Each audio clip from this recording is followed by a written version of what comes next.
suitable for people completely new, and also for those who've maybe even experts, you know, because the more of an expert you become in mindfulness, in principle, the more of a beginner's mind you develop. So yeah, really warm welcome to all of you. Raise your hand if it's sunny where you are. Is it sunny where you are right now? No? Okay. Raise your hand if it's raining. Is it raining where you are right now? Is it snowing? Raise your hand if it's snowing right now. Not, we haven't quite reached that level.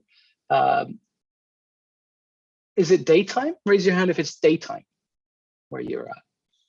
Raise your hand if it's evening. Raise your hand if it's the middle of the night. Are you kind of studying, burning the candle? Okay, great, welcome. Cool. Well, you know, wherever you are and whatever the weather, you're all really, really welcome.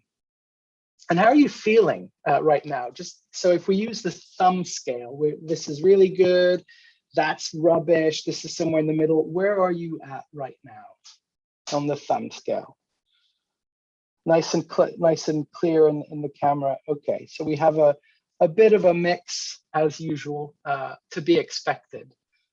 And wherever you are on the thumb scale, yeah, you're really welcome. And in a way, the way we feel is always changing. We're always in some kind of a mood, and that's a bit like the weather. Sometimes clear skies, bright sun, other times dark, you know, cloudy, rainy, thundery. So just to acknowledge, you know, this is the weather pattern of my experience right now. So I live in England, in a city called Bristol. I'm a mindfulness teacher. I oversee the program of student mindfulness at the University of Oxford, and I'm also a member of the teaching team here at StudyStream. So what is mindfulness? Just to kind of remind you, mindfulness is essentially a form of awareness. It's awareness of the present moment, moment by moment, with openness, with curiosity, and with care. There's lots of different ways that we could define mindfulness, but that's one possible suggestion. Mindfulness is really a skill. You know, it involves training and focusing the attention. Mindfulness is not a relaxation technique, even though that, you know, sometimes people can feel calm and relaxed, but it's not the goal. And mindfulness isn't about emptying the mind or clearing the mind of thoughts. Again, it can be really nice if suddenly we have, you know, a clear mind, but again, it's not the goal, because the mind is really designed to think, you know, and it's really good at thinking. And just as the mind thinks, you know, it's like the heart beats, the heart pumps blood in the body, the mind thinks. It's just what it does. So we're not going up against the very nature of the mind. So I think that's a bit of a relief. To really understand, you know, and appreciate the possible benefits from mindfulness, it's important to practice. And it's, you know, just like anything else, any sport, musical instrument, or, you know, anything that you're learning. When you learned how to ride a bike, you know, if ever you did that, then, you know, practice and repetition is essential. A lot of people find that mindfulness helps them to improve focus.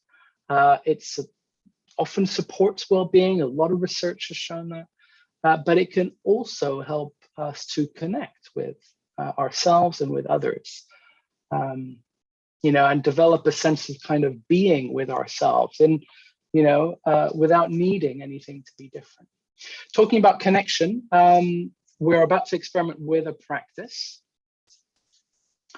And I'd like to invite you to turn your webcam on if that feels okay, if you haven't already done so, just so we can kind of see each other practice together. But please do that only if you feel comfortable doing so. And also just a reminder to, you know, unplug from mobiles, any other electronic devices. We're already using something that can be distracting. Notifications, email alerts, that can be really distracting. So let's take this opportunity to unplug. Just for a little while. So yeah, let's have a go. So we're going to begin with a grounding practice. So I'm going to invite you just to pay attention to posture, first of all. So making an intentional shift in the posture so that the back is upright but not stiff. You know, this is not an endurance exercise. It's really about being comfortable and adopting a posture that supports a sense of alertness and awakeness to what's here in our experience. And maybe tuning into the sensations of the feet on the floor. It might be helpful to uncross the legs if you've been crossing the legs, and really kind of have the feet flat, or just kind of tune into the sense of weight and gravity in the lower parts of the legs. And if it feels okay, closing the eyes. But again, that's a choice. You know, if you feel like you're about to fall asleep, then by all means, do open the eyes. So this posture is really there to support us. So really gently kind of tuning into a sense of uprightness, verticality in the spine, maybe opening the chest. And when you're ready, gently shifting the attention down towards the sensations in the feet, in the lower parts of the legs.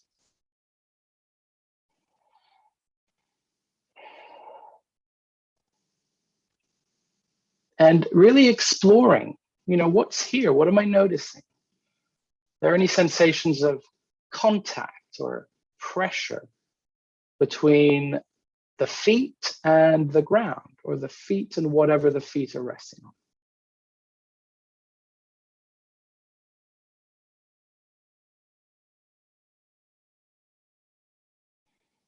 Maybe noticing sensations in the heels or the balls of the feet, maybe subtle contact of the skin with clothing, with socks or shoes or anything else we might be wearing.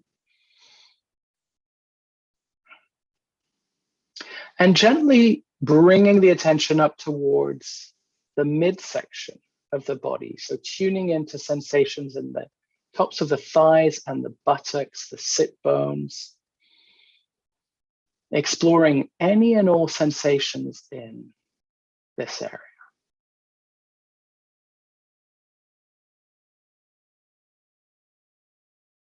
And again, maybe just noticing contact with whatever we're sitting on. Sense of pressure, touch, weight.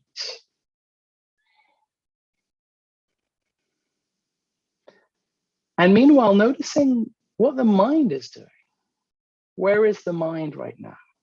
Has it wandered off into thinking about what we're going to be doing later today, or what we did earlier today? Are we remembering? Are we planning? Are we analyzing, questioning, judging, or daydreaming? And as best you can, noticing whenever the attention has been pulled towards thinking. And knowing that's okay, that's what minds do. As best you can, whenever you notice the attention's wandered off, gently escorting, bringing the attention back to the sensations in the sit bones, the buttocks, the thighs, the midsection of the body.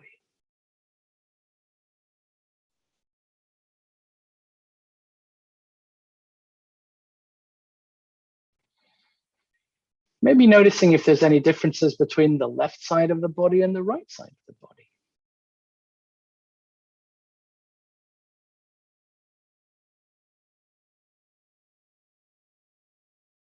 Maybe on each out breath, you know, really tuning in to the contact of the midsection of the body with our seat, with whatever we're sitting on.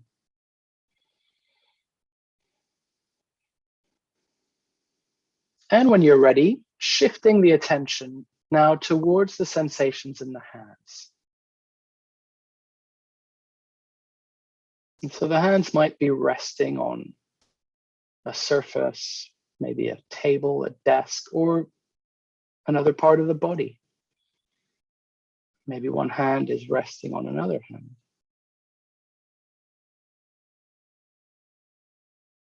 And so taking a moment to really tune in to any sensations in the hands, any sensations of contact, of touch or pressure, maybe heaviness or lightness, maybe some tingling or pulsing or throbbing or itchiness or fizzing, whatever's here. Really gently noticing, exploring how maybe your experience changes from moment to moment.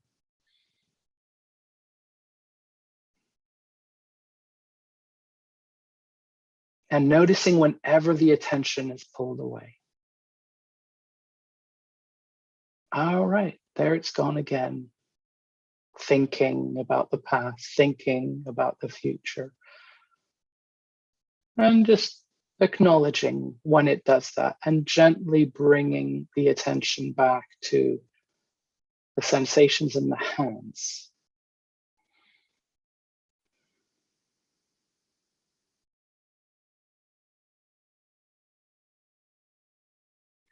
And maybe just spending a few moments choosing one of those three regions to focus the attention, wherever felt a bit easier perhaps to focus, or perhaps where sensations were more easily noticeable or easily felt. So let's go through that again. So feet, what's it like to focus on the soles of the feet? What's it like to focus on the seat, the sit bones, the buttocks? And what's it like to focus on the hands?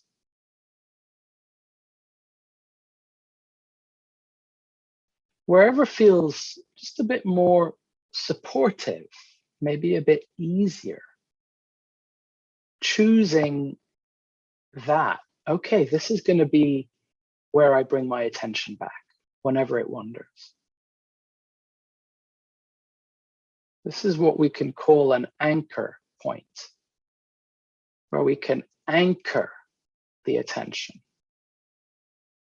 which inevitably will wander away. So noticing when it goes away and gently bringing it back to the body. Whether it's the feet or the seat or the hands, you choose.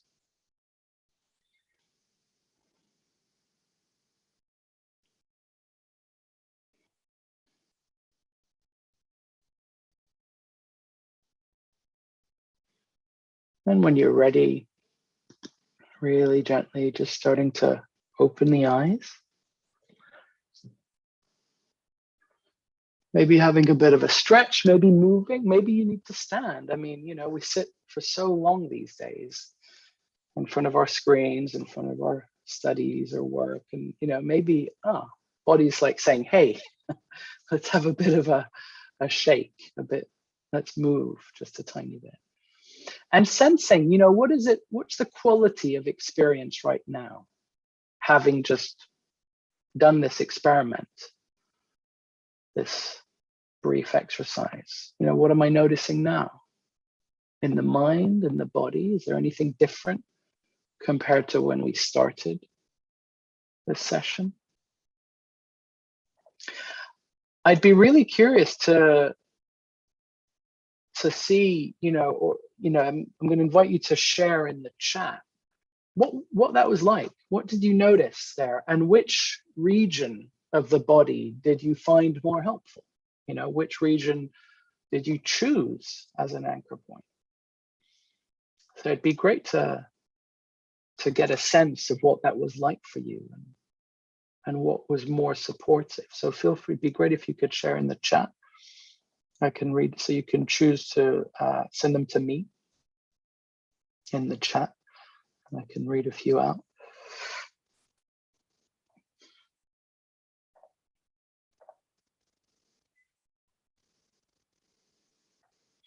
And also, what was it like, to do that practice? What was the mind doing? Was it still? Was it wandering? I often find that, the feet on the floor or the sit bones on the chair can be kind of more anchoring and grounding if I'm feeling a bit stressed. Whereas if I'm feeling pretty calm, then actually the breath can be quite grounding. And we'll have a go at a breath practice. But yeah. So there's, and why do we use the body? Why do we use the body? I'm sure this is something that's come up in previous sessions. Here we're training, what we're doing is training the attention, because as we know, the mind is wandering off all the time. And a classic study from Harvard University actually suggests that people's minds are wandering 47% of the time. That's crazy. It's like half the time we are not paying attention to what we're doing. Can anyone relate to that when you're studying? Can you hands up if you recognize that? Like when we're studying, how much of the time is our mind actually really focused on what we're doing? Not always. So we need to find ways of bringing the attention back. Yeah, because I mean, the attention actually wanders so much as a way of kind of scanning. What it's doing is scanning the environment, trying to make sure that everything's okay, maybe looking out for some opportunities or anything that might make us feel better, or maybe try to scan for things that might make us feel worse, and so we need to watch out. So the attention wandering is really what it's doing is trying to keep us safe, trying to take care of us. So it's not a problem per se, but it can get in the way when we want to do stuff, when we have a deadline and we have an assignment and we just want to, just focus.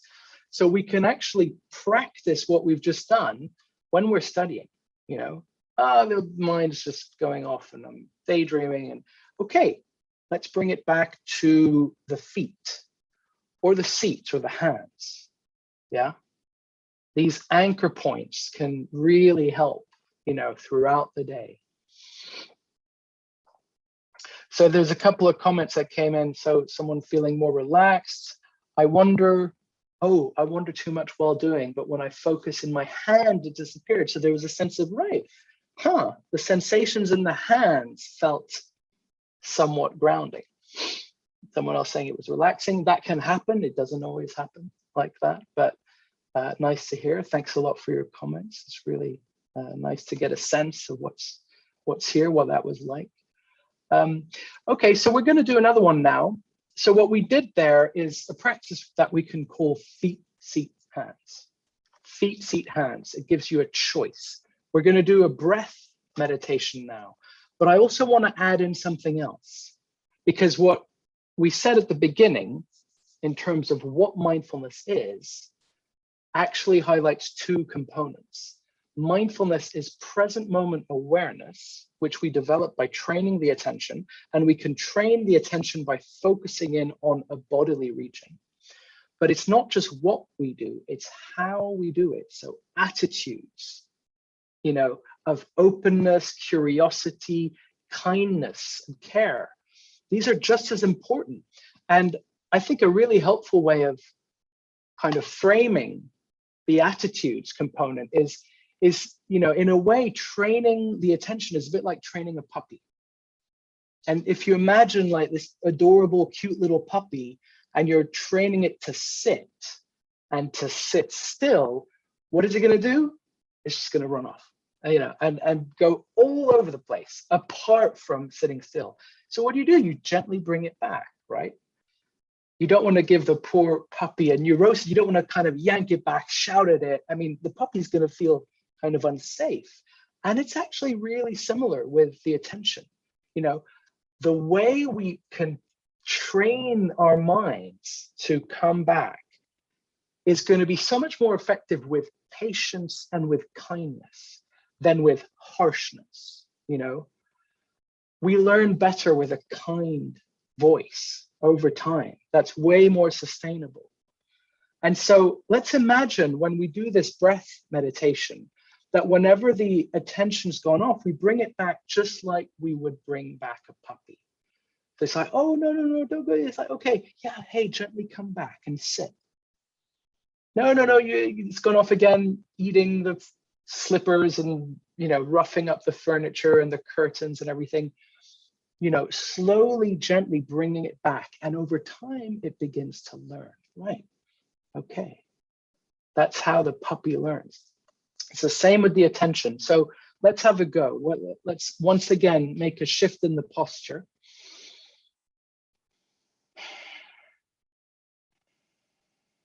You know, maybe take a deep breath.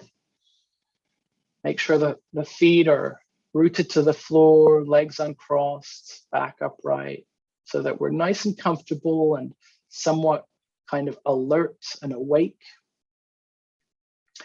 And really gently bringing the attention to the sensations of breathing. You might like to place a hand on the belly or the chest, or, you know, you can play with that. Just kind of like, where am I noticing the breath? Kind of, where is the breath most accessible? Is it the belly? Is it the back of the throat, or the chest, or the nose, if you're breathing in through the nostrils?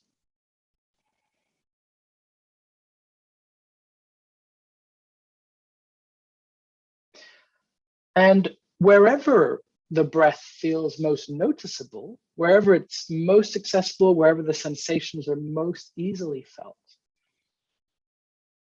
then really gently tuning into that cluster of sensations. It might be the belly or the chest or the nose, the nostrils. Wherever it's most vivid, zooming in, really tuning in and exploring what happens on the in-breath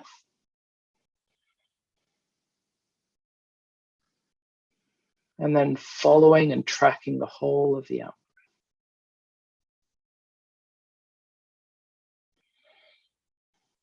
Again, the in-breath, and really being curious, moment to moment. What's it like to breathe in? How do I know that I'm breathing in? What are the sensations? Is there an inflating sense of the belly rising, the chest expanding? And what's it like to breathe out? A sense of releasing, deflating. What's true for you?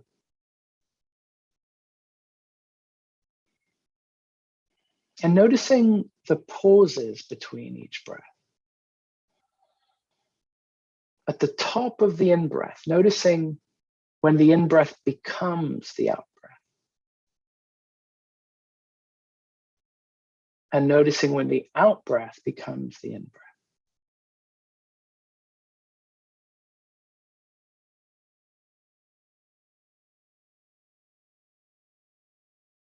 And of course, the mind will wander away from the breath.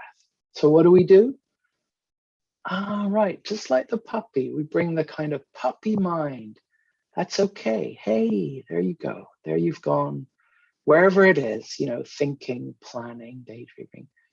That's okay. And gently just escorting, nudging, kind of escorting back with patience, with kindness, with acceptance, and bringing back the attention to this breath.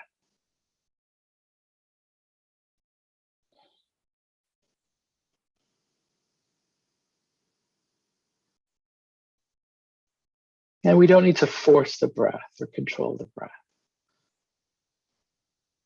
because we've been breathing for a long time, and so far it's going pretty well. We don't really need to get involved. We can trust that the breath just takes care of itself. Receiving the in-breath, just allowing it to come, receiving it, and letting go on the out-breath.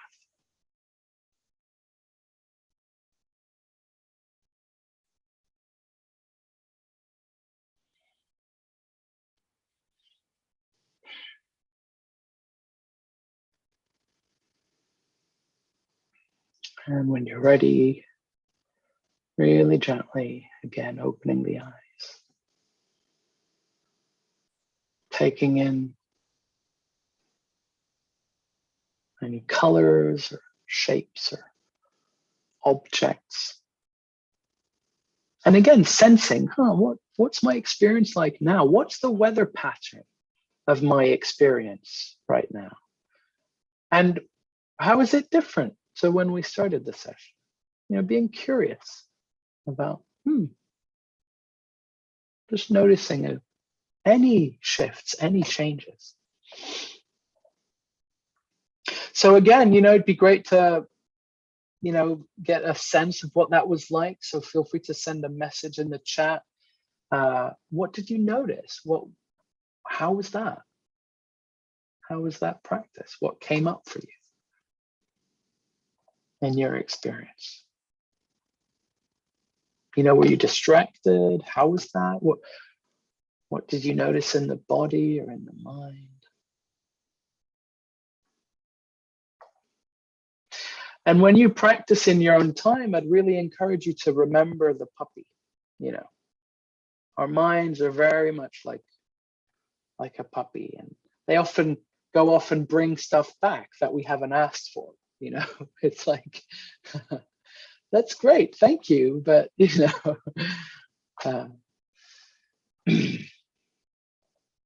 someone's saying, yeah, they like the breathing exercise. Yeah, sometimes we forget to breathe. I mean, luckily that's not the case, but I know what you mean. Sometimes it's like, it's just this kind of shallow kind of, yeah, I totally recognize that. Yeah, focusing on the breath felt like a safe place. That's nice. And the breath is always there. It is pretty much the most reliable thing that we have. And we can see it as a friend almost. So we can always bring the attention back to the breath, or indeed, feet, seat, hands. So you have a choice. And I'd encourage you to explore that, when you're studying, or when you're feeling a bit unsteady, a bit stressed, okay, that's the mind, that's the attention just kind of going off and going into all sorts of thoughts, and very understandable. So let me gently just kind of acknowledge, recognize that, and ground the attention, coming back to some anchor that feels somewhat steadying, So that's all that we've got time for today. Thanks so much. I hope you have a great weekend. Sol will be running the next session on Monday. And as ever, this room will stay open for another hour. So you'll be able to unmute, chat, and connect amongst yourselves as usual. So you guys take care, and yeah, feel free to say bye. But remember that you can stay in the session. So I hope you enjoy. Happy Friday, everyone.